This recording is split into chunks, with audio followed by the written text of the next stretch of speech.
You'd expect gourmet dishes on silver platters at a typical royal banquet, but today Queen Camilla hosted a rather more down-to-earth party where she served up plates of bangers and mash and jars of sweets to her guests.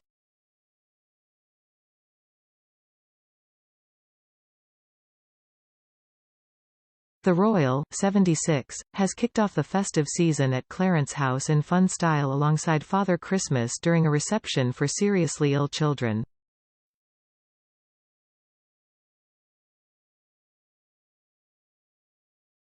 Camilla invites children supported by two of her charities, Helen Douglas House and Roald Dahl's Marvelous Children's Charity, for the very special event at the official residence every year.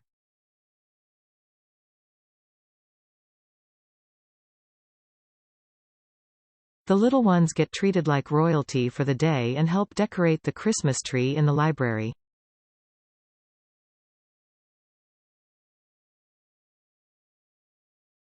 For an extra special treat, they got a visit not only from royalty but from Father Christmas, who shook Camilla's hand and bowed down, greeting her as Your Majesty.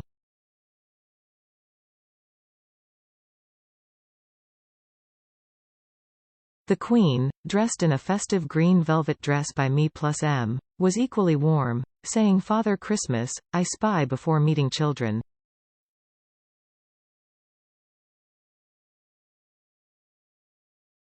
She added, "Here we go again. This is an especially lovely occasion." Clarence House looked splendidly festive, with an extravagant Christmas tree decorated with delicate ornaments.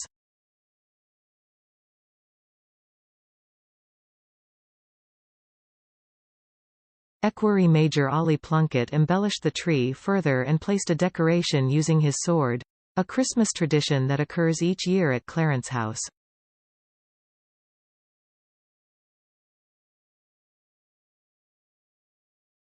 Ollie, Camilla encouraged him.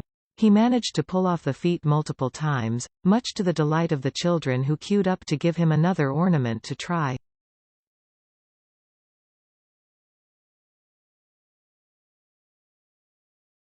Among the thrilled young guests was Dottie, 8, who was with her parents Liz and Ken Taylor from Bicester, and as a patient with Helen Douglas House.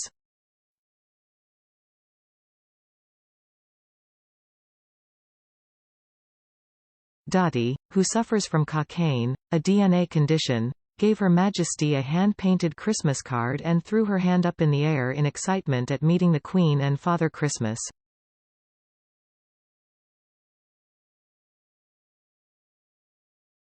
Mrs. Taylor said, "What a wonderful event and how amazing the Queen is for inviting us."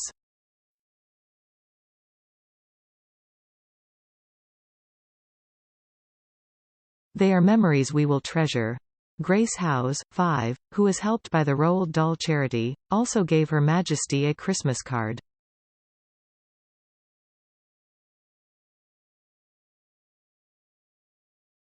Queen Camilla admired her pretty pink dress. But there was one important question for her from Grace. "Did Father Christmas get my letter?" "He always does," the Queen nodded solemnly.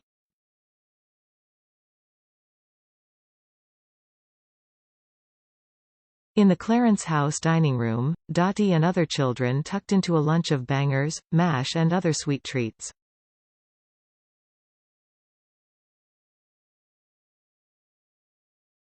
Two reindeer, Dancer and Blitzen, were outside waiting for the children in the royal garden after they had finished.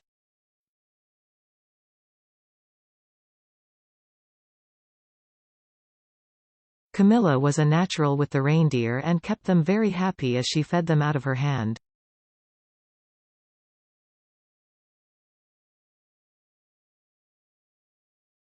Throughout their visit the children were serenaded with Christmas carols performed by the band and bugles of the Rifles.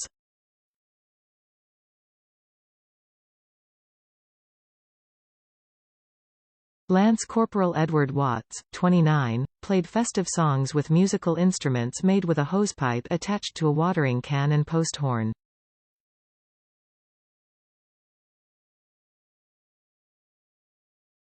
Yasser Ibrahim, 4, who is deaf and has sickle cell disease, gave the Queen a high five.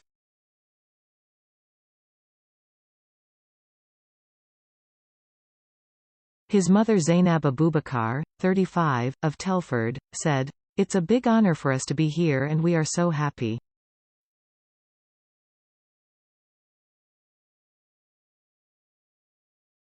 Yair had several goes at placing a decoration on the tree and was interested in grabbing the equerry's blade.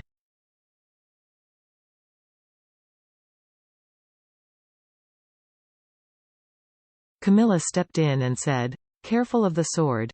Charlotte O'Neill, 31, of Birmingham, mother of Oscar Ray, 6, who has severe epilepsy and learning disabilities, said, "It means everything."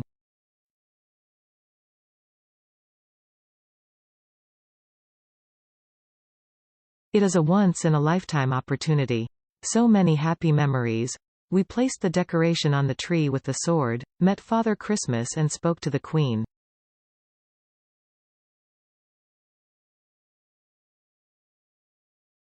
We feel very blessed. In an address to the guests, the Queen said, "I think this is the 18th year we have had this party and I can tell you from everybody at Clarence House it really does mean the beginning of Christmas.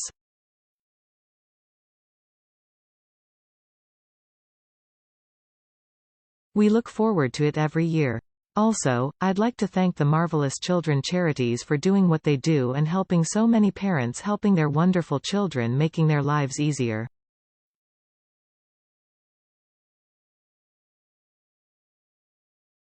It comes amid a busy time for the royals, and yesterday evening, the king led his family in a show of unity tonight after a tumultuous week of royal revelations.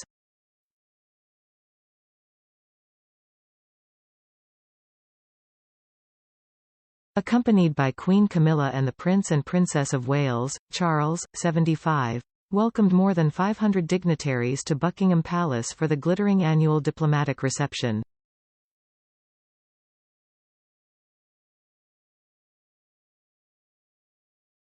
The four most senior British royal family members posed together for a photograph before the white tie and tiaras event.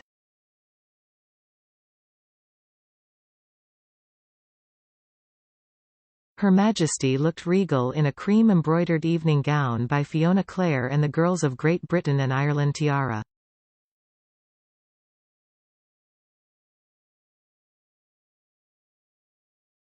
Kate appeared equally elegant in a shimmering Jenny Packham gown and her favourite lover's knot tiara.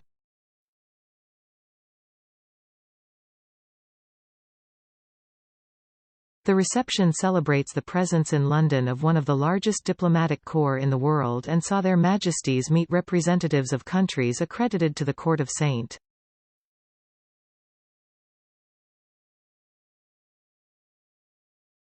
James. Last night's royal show of unity will be seen as a sign of solitary following the furore of Omid Scobie's new book after it emerged that a Dutch version contained the names of two family members accused by the Duchess of Sussex of unconscious bias.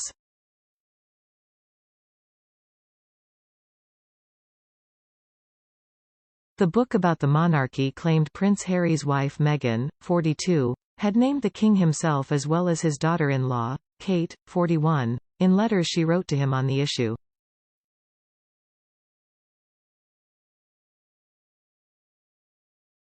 Buckingham Palace has not commented publicly, but aides have made clear that the king and his senior advisers are considering all options open to them over the unsubstantiated claims, including the possibility of legal action.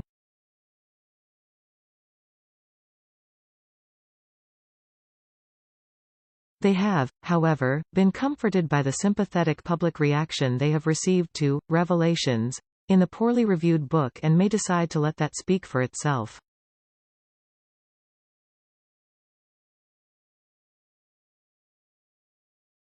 For last night's event, Kate wore a show-stopping Jenny Packham gold Georgia gown costing approximately £5,000, which was embellished with sequins.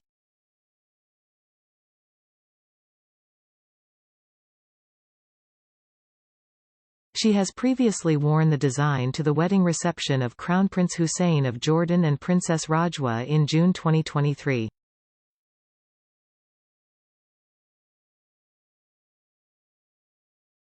The princess sported her favorite Cambridge lover's knot tiara, which was a wedding gift to Princess Diana.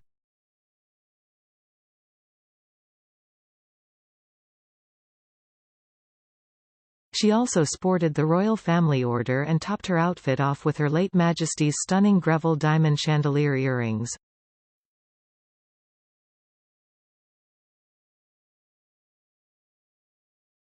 Camilla, meanwhile, put on a dazzling display in a cream-embroidered evening gown by Fiona Clare.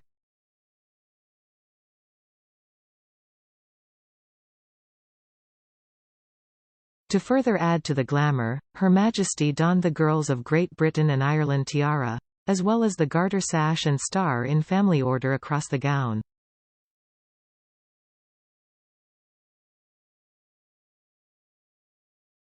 Last night's event saw the King, his heir and their wives greet the great and good of the diplomatic corps, ambassadors, high commissioners and like officially registered to the court of St. James's for pre-Christmas drinks in the state rooms at Buckingham Palace.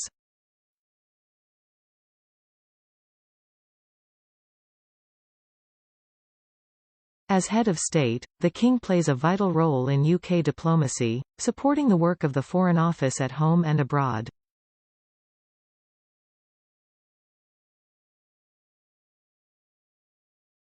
The event will also have been the first time the King has been able to talk personally to his son and daughter-in-law since the latest row around the Duke and Duchess of Sussex broke.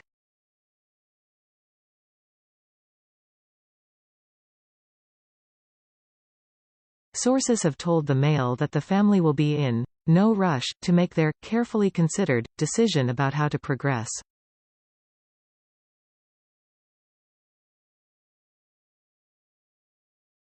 Earlier in the day they were also out and about in force on a series of engagements.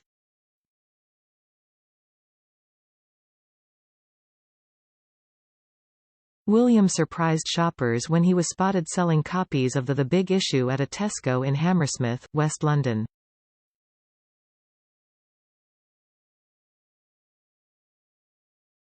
The Prince was reunited with magazine seller Dave, whom he has met on several previous occasions, even exchanging Christmas cards.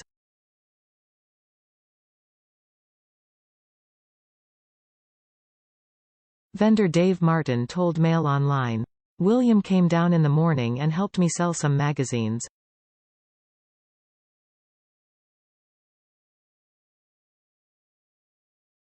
He is a very nice man. Helping me sell the magazines was a kind gesture. It's very good that he's helping the homeless."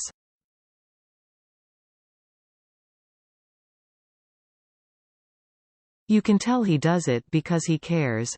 Meanwhile, his wife met a little girl whose space-themed designs for a new Children's Day surgery unit were inspired by her late father, who she says has now gone to the stars.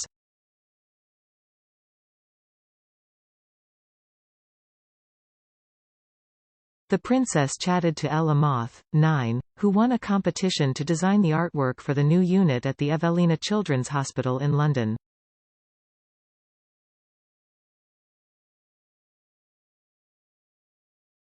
She took her inspiration from the tragic death of her father, Piers, who died of brain cancer in 2021.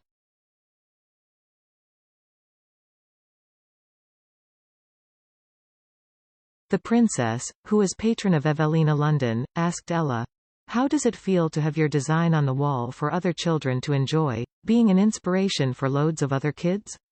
Ella replied, "I didn't think it would ever happen."